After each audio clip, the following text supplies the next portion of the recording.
Ultimately Karnataka ಪರ ಜಯ ಸಿಕ್ಕಿದೆ. ಆನಂತರ ಕೇಂದ್ರ ಸರ್ಕಾರ ಅಧಿಸೂಚನೆ ಹೊರಡಿಸಿದೆ. ಅದರ ನಂತರ ಮಹದಾಯಿ ನ್ಯಾಯಾಲಯದ ಆದೇಶವನ್ನು ಪಾಲನೆ ಮಾಡಬೇಕಂತ ರಾಜ್ಯ ಸರ್ಕಾರ ಮಾನ್ಯ ಮುಖ್ಯಮಂತ್ರಿ ಸಿದ್ದರಾಮಯ್ಯ ಅವರು, ಉಪಮುಖ್ಯಮಂತ್ರಿ ಡಿ.ಕೆ. ಶಿವಕುಮಾರ್ ಸಾಹೇಬರು ಟೆಂಡರ್ ಕರೆದು ಗುತ್ತಿಗೆದಾರರಿಗೆ ವರ್ಕ್ ಆರ್ಡರ್ ಕೂಡ ಕೊಟ್ಟಿದ್ದಾರೆ.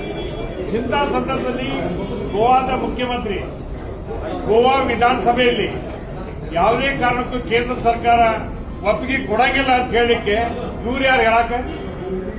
ನ್ಯಾಯಾಲಯ ಆದೇಶ ಮಾಡಿದ್ರೆ ಮಹದಾಯಿ ನ್ಯಾಯಾಲಯಕ್ಕನ್ನಾಗೈತಿ. ಮಹದಾಯಿ ನ್ಯಾಯಾಲಯದ ಮುಂದೆ ವಾದ ವಿವಾದ ಎರಡು ರಾಜ್ಯಗಳಾಗೈತಿ. ನೀರಿ ಒಂದು ಸಂಸ್ಥೆ ಪರಿಸರಕ್ಕೆ ಯಾವುದೇ ಹಾನಿ ಇಲ್ಲ ಅಂತ ಹೇಳಿ ಕೇಂದ್ರ ಸರ್ಕಾರದ ಆಧೀನದಲ್ಲಿರ್ತಕ್ಕಂಥ ಸಂಸ್ಥೆನ ಅನುಮತಿ ಕೊಟ್ಟೈತಿ. ಇವತ್ತು ಈ ಗೋವಾದವ್ರು ಕೇವಲ ಅವ್ರು ಇಬ್ಬರು ಸಂಸದರು, ನಾವು 28 ಜನ ಸಂಸದರು. ಏನು ಇವ್ರ ಕೆಲ ಎಲ್ಲ ನಾವು ಮನೆ ಮಾಡ್ತೀವನ? ಇವತ್ತು ಅವ್ರಿಗೆ ಹಾಲು ನಿಲ್ಲಿಸ್ಬಿಟ್ವಿ ಅಂದ್ರೆ ಕುಡಿಯಕ್ಕೆ ಹಾಲಿಲ್ಲ ಅವ್ರಿಗೆ. ಕಾಯಿಪಲ್ಯ ನಿಲ್ಲಿಸ್ಬಿಟ್ರೆ ಪಲ್ಯ ಮಾಡಕ್ಕೆ ಅವ್ರಿಗೆ ಕಾಯಿಪಲ್ಯ ಇಲ್ಲ. ಅಲ್ಲಿ ಒಂದು ಸೌಹಾರ್ದತ ರಾಜ್ಯಗಳು, ಒಂದು ರಾಜ್ಯ ಒಂದು ಬಾಜು ರಾಜ್ಯಕ್ಕೆ ಅನುಕೂಲ ಮಾಡ್ತಕ್ಕಂಥದ್ದು.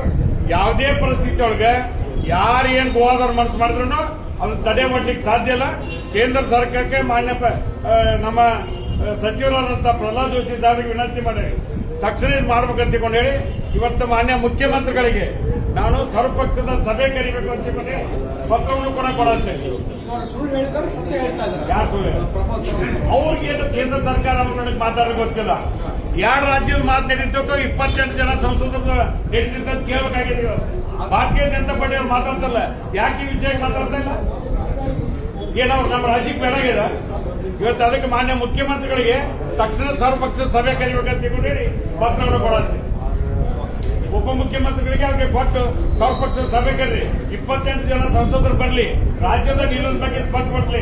ಹಿಂದೆ ಅನಂತಕುಮಾರ್ ಅವರು ಸಚಿವರಾಗಿದ್ರು.